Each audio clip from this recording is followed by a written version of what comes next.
आज के इस खुदगर्ज दौर के अंदर भी ऐसे ऐसे लोग हैं जो दूसरों के लिए, समाज के लिए, देश के लिए, किसानों के लिए उनके मन में इतनी पीड़ा है कि वो इतनी बड़ी सुप्रीम सैक्रिफाइस कर सकते हैं।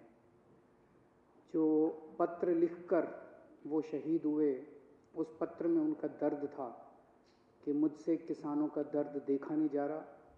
वो रोज़ सिंघू बॉर्डर पे आया करते थे, किसानों के लिए जैकेट, कंबल रोज़ लेके आया करते थे, और जब किसानों की वो पीड़ा उनके लिए असहाय हो गई तो उन्होंने ये शहादत दे दी।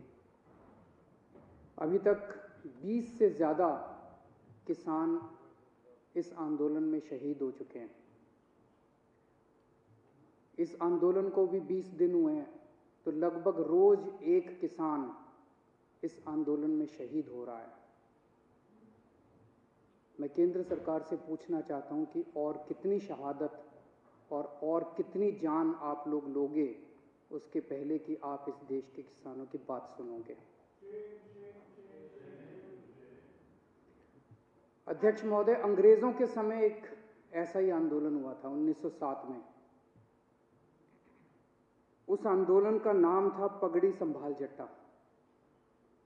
पंजाब में आंदोलन हुआ था, बिल्कुल हूबहू ऐसा ही आंदोलन।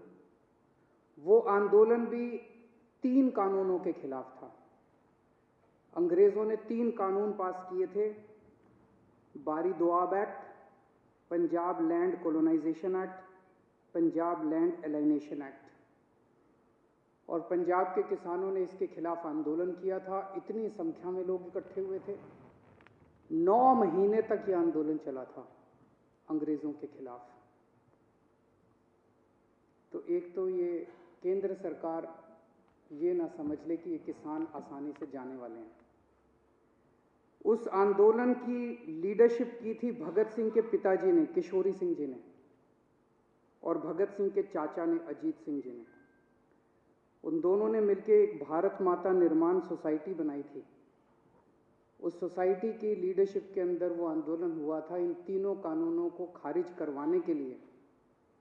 उस वक्त भी अंग्रेज सरकार ने कहा था थोड़े अमेंडमेंट कर देते हैं। कई राउंड्स ऑफ डिस्कशन हुए थे। अंग्रेज सरकार ने कहा कि इसमें थोड़े बदलाव कर देते हैं, लेकिन किसान डटे हुए थे कि हमें 3 कानून वापस करवाने हैं, और अंत में अंग्रेजों ने 3 कानून वापस लिए थे।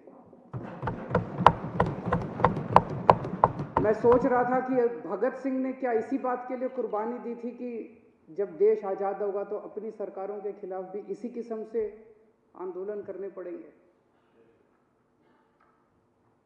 आज़ाद भारत के अंदर भी इतने लोगों को अपनी जान कुर्बान करनी पड़ेगी। आज कितने किसान हमारे सिंघू बॉर्डर के ऊपर सुप्रीम सैक्रिफाइस दे रहे हैं। एक एक किसान भगत सिंह बन के वहां पे बैठा हुआ है। केंद्र सरकार कह रही है कि किसानों को कानूनों का फायदा समझ नहीं आता। तो केंद्र सरकार ने अपने सारे बड़े दिग्गज नेता, जितने बड़े बड़े इनके नेता हैं, उनको उतारा है कि समझाओ, और वो समझा रहे हैं। आज योगी आदित्यनाथ जी, जो भारतीय जनता पार्टी के बहुत बड़े नेता हैं, उत्तर प्रदेश के मुख्यमंत्री हैं, वो टीवी में आ रहा था, शायद बरेली में 20,000 किसानों की रैली उन्होंने की। उनको कहा गया भाई इन 3 बिलों के फायदे समझाओ, तो फायदे समझाने लगे वो। मैं सुन रहा था उनका भाषण। तुम्हारी जमीन नहीं जाएगी, ये फायदा है क्या? वो तो थी अभी तक, अब जाएगी नहीं, मतलब ये क्या फायदा है? तुम्हारी मंडी बंद नहीं होगी, ये फायदा है क्या? तुम्हारी मंडी बंद नहीं होगी, तुम्हारी जमीन नहीं जाएगी, तुम्हारा ये, अरे भैया ये तो था ही हमारे पास, फायदा क्या है? तो इनसे किसी से पूछ लो, ये भी इतने सारे बैठे हैं, किसी से पूछ लो, किसी भाजपा वाले से, कि फायदा क्या है? वो बता रहे हैं कि आ रहा हूं मैं उस पर, फायदा और नुकसान दोनों, नफा नुकसान बताऊंगा, चिंता ना करो। तो इनसे किसी से पूछो भाजपा वाले से फायदा क्या है, तो सारे जनों को एक लाइन रटा रखी है किसान अब अपनी फसल पूरे देश में कहीं भी बेच सकता है। यही कहते हैं ना ये।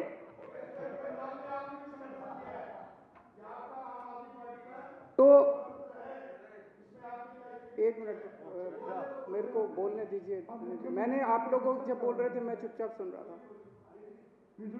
मैं आज धान का MSP 1868 है। उत्तर प्रदेश और बिहार में ये 900,000 रुपए में बिक रहा है। मेरे को बता दो कि पूरे देश में मेरा बिहार और उत्तर प्रदेश का किसान कहां ये फसल बेच के आए कि इसको MSP से ज्यादा दाम मिल जाए।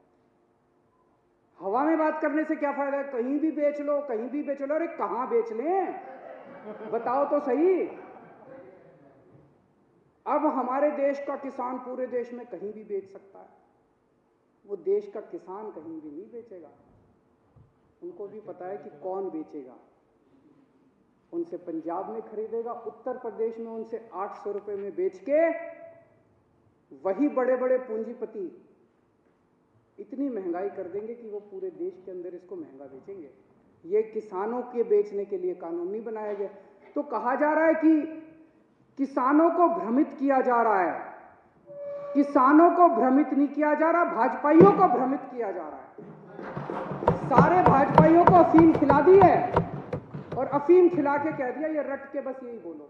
मैंने आज पूरा भाषण सुना योगी आदित्यनाथ जी का, उनको भी नहीं पता इसका क्या फायदा है। वो पूरे भाषण में, वो भाषण था इसी बात के लिए कि किसानों को बताना है कि इसका क्या फायदा है।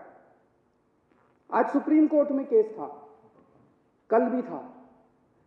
हमारे वकील ने सुप्रीम कोर्ट में खड़े होकर कहा कि किसानों की मांगे जायज हैं, किसानों की मांगे मानी जानी चाहिए। केस इसलिए था कि दिल्ली के बॉर्डर के ऊपर किसान बैठे हैं, इसलिए ट्रैफिक की दिक्कत हो रही है। हमारे वकील ने खड़े होकर कहा जी इसके लिए केंद्र सरकार जिम्मेदार है। आज अगर अभी केंद्र सरकार 1 घंटे में इनकी मांग मान ले, धरना उठ जाएगा। धरना क्यों नहीं उठ रहा? धरना इसलिए नहीं उठ रहा केंद्र सरकार नहीं करने दे रही।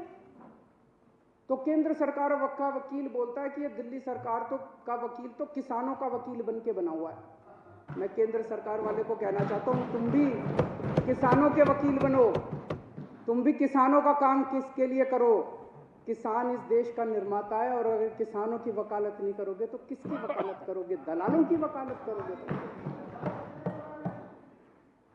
एक कई लोग मुद्दा उठा रहे थे कि कोरोना काल में ऑर्डिनेंस क्यों पास किया गया, ऐसी क्या जल्दबाजी थी। अभी यह कानून शायद 70 साल के भारत के इतिहास में पहली बार हुआ होगा कि राज्यसभा के अंदर बिना वोटिंग के,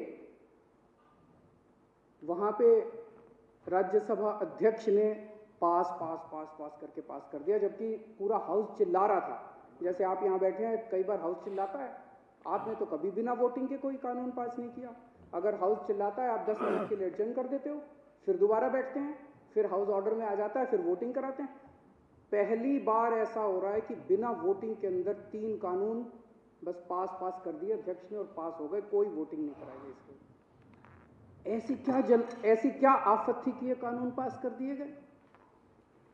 पिछले 6-7 साल से आप लोग देख रहे हो कि भारतीय जनता पार्टी ने चुनावों को कितना महंगा कर दिया।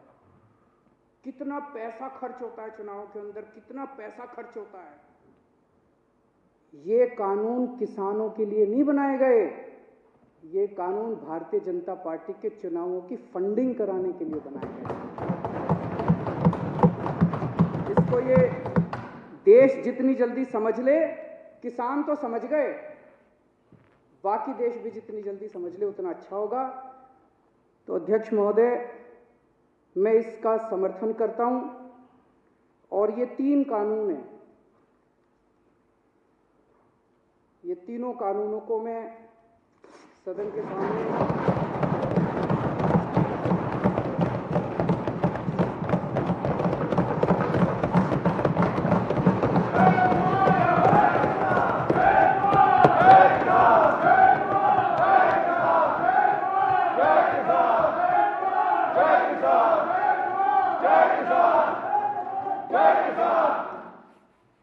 इन दोनों कानूनों को फाड़ते हुए मुझे बेहद दर्द हो रहा है।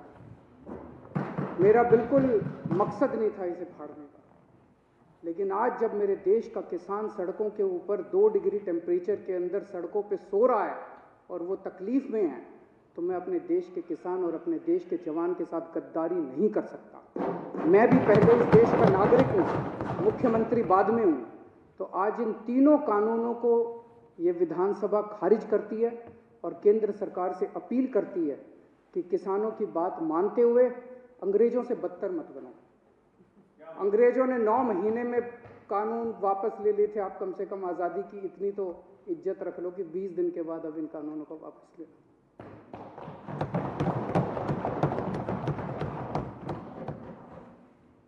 सदन